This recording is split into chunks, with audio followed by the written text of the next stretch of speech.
नमस्कार दोस्तों, स्वागत है आपका हमारे चैनल पे। मेरा नाम है Vaibhav and welcome back to my channel. दोस्तों, I hope everybody is doing fine and they are healthy at their homes. तो दोस्तों, आज से मैं अपने चैनल पे शुरू करने जा रहा हूँ मंथली सेल्स की जो रिपोर्ट है उसका न्यूज़लेटर सॉर्ट ऑफ आप कह सकते हैं। यानी कि हम एनालाइज करेंगे कि जो अभी मंथ जो लास्ट गया है उसमें किस कंपनी ने कितना मार्केट में शेयर होल्ड किया है, उसके अलावा उसकी कितनी गाड़ियों की बिक्री हुई है, कितना उसकी ग्रोथ में परसेंटेज जो है वो इंक्रीमेंट हुआ है और कितना जो है डिक्लाइन हुआ है। इसके साथ साथ ये भी एनालाइज करने की कोशिश करेंगे कि क्या इसके पीछे कुछ फैक्टर्स हो सकते हैं, क्या इसके पीछे रीजंस हो सकते हैं जिस वजह से जो हमें डिक्लाइन है या फिर जो इंक्रीज है वो देखने को मिल रहा है। आई होप कि इस वीडियो को भी इतना ही सपोर्ट मिले जितना कि और वीडियोस को मिलता है। हो सकता है कि शायद शुरुआत में ये वीडियो इतनी ना चले, लेकिन फिर भी being an automotive channel and being an automotive consultant I feel कि ये वीडियोस करना बहुत जरूरी है और इससे मार्केट को समझने में बहुत आसानी होगी और बहुत सारे लोग इसको जानना भी चाहते होंगे जो लोग ऑटोमोबाइल में इंटरेस्ट रखते हैं। तो दोस्तों, बिना किसी और देरी के इस वीडियो की शुरुआत करते हैं। और सबसे पहले आप स्क्रीन पे इस वक्त देख रहे होंगे एक चार्ट जिसमें कि सबसे पहले दो कॉलम्स में ये देखा गया है कि सितंबर 21 के कंपैरिजन में सितंबर 20 में कितनी सेल्स थी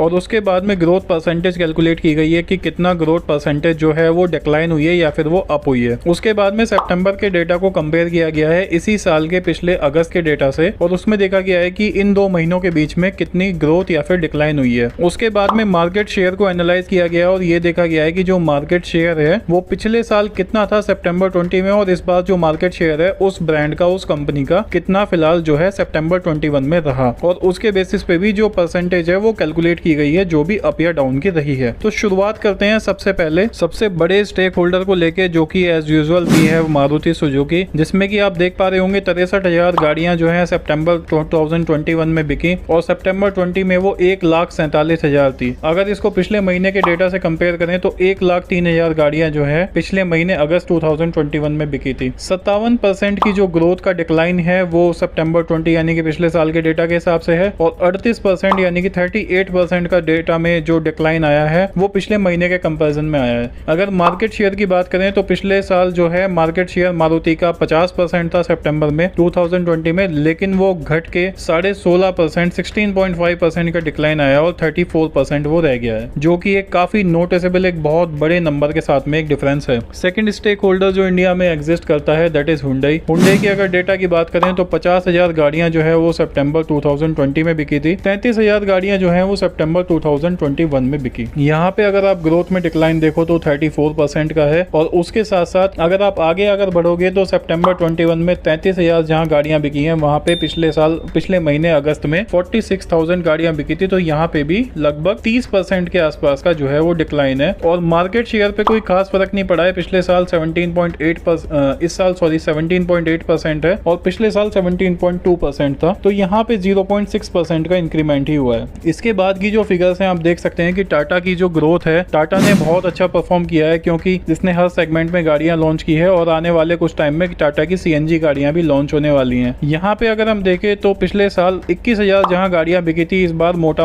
25,729 गाड़ियां बिकी हैं। 21% की जो रेट ऑफ ग्रोथ है वो टाटा ने रिपोर्ट की है और अगर अगस्त के डेटा से कंपेयर करें तो यहाँ पे थोड़ा सा डिक्लाइन है 8% का। और अगर मार्केट शेयर की बात करें तो यहाँ पे लगभग डबल मार्केट शेयर, डबल का मतलब कह सकते हैं पिछले साल जो मार्केट शेयर था टाटा का वो 7.2% था और इस बार जो मार्केट शेयर है वो ऑलमोस्ट 14% है। 6.6% का यहाँ पे जो है वो इंक्रीमेंट है। यहीं पे हम देख सकते हैं किया का डेटा देख सकते हैं, महिंद्रा का डेटा देख सकते हैं। महिंद्रा के डेटा में भी इंक्रीमेंट है और उसके बाद में महिंद्रा ने भी 1.9% का मार्केट शेयर अपना इंक्रीज किया है। टोयोटा की अगर बात करें तो टोयोटा का जो है मोटा जो डेटा है वो एक जैसा ही है। पिछले साल जो है 8,000 गाड़ियां बिकी थी और इस साल 9,500 गाड़ियां बिकी हैं। तो 14% की जो ग्रोथ है वो देखने को मिली है और 2.2% का मार्केट शेयर जो है वो टोयोटा का वो जो है वो बढ़ गया है। यहाँ पे जो बड़े बड़े मैन्युफैक्चरर्स हैं वो इस बात से स्ट्रगल कर रहे हैं कि उनके पास में जो है सेमीकंडक्टर्स की बहुत भारी शॉर्टेज चल रही है, स्पेयर पार्ट्स की बहुत बड़ी शॉर्टेज चल रही है क्योंकि कोविड के टाइम में जो सप्लाई चेन का जो पूरा एक जो पैटर्न था उसमें चेंज आया है और बहुत ज्यादा उसमें जो है डिक्लाइन आया है। इस वजह से क्या है कि कंपनीज के पास में जो पार्ट चाइना से इंपोर्ट होते थे उन पार्ट्स में एक भारी कमी देखने को मिली है, जिस वजह से वो सारी चीजों में प्रोडक्शन पे अफेक्ट हुआ है। अब इसके बाद लेकिन अगर कुछ गाड़ियों की कंपनीज की तरफ हम देखें तो वहां पे बहुत अच्छा एक जिसको कह सकते हैं डिफरेंस हम देख सकते हैं। जैसे कि एमजी ने पिछले साल जो है वो 2537 गाड़ियां बेची थी, लेकिन इस बार 3241 गाड़ियां बिकी हैं। इसी के साथ साथ स्कोडा ने जहाँ पे 1312 गाड़ियां बिकी थी वहाँ 3027 गाड़ियां बिकी हैं। इसका सारा श्रेय जाता है स्कोडा कुशैक को, जो कि एक बहुत ही राइट स्पॉट पे उन्होंने गाड़ी लॉन्च की है। 130% की जो ग्रोथ है वो उसमें देखने को मिली है। निसान ने यहाँ पे बहुत कमाल का परफॉर्म किया है, 261%, मतलब ऑलमोस्ट अगर कहा जाए तो 350% की ग्रोथ इसमें